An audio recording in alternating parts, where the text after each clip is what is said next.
Hey friends, have you ever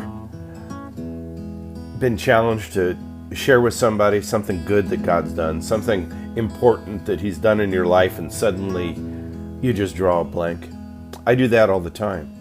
And God has done a lot of great things, and what's important is that when God speaks, when God reveals, when God fulfills His promise, when God blesses, it's significant to make a memory. Now, I do that in my life.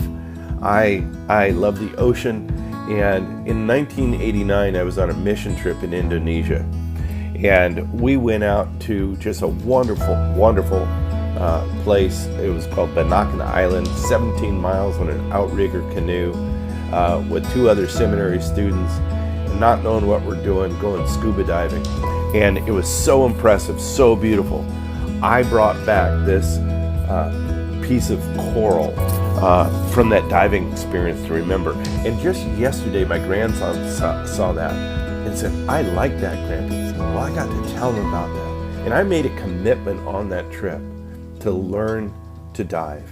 And I fulfilled that. And I have this thing to remind me of the experience I had, and we need to do that with God. Now, I have journals that I've done through the years, just full. And I don't even know if you want to call them journals.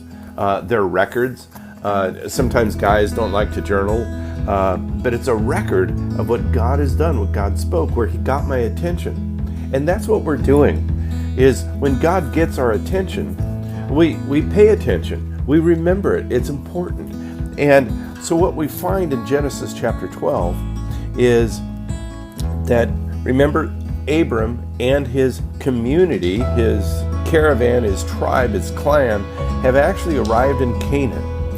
In verse 7 of chapter 12, the Lord appeared to Abram and said, "I'm going to give this land to your offspring."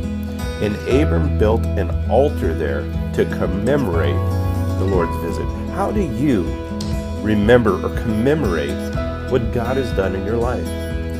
Some of us, we just swing through life, and if I don't pay attention, I'm somebody that just gets distracted by all kinds of things. Lots of things get my attention, and if I don't pay attention, the things that really matter don't hold my attention. It's sort of like Tarzan swinging from one vine to the next through the jungle. As soon as you grab the next vine, you forget what the last one was. What I want to encourage you to do is to make a memory, to write it down.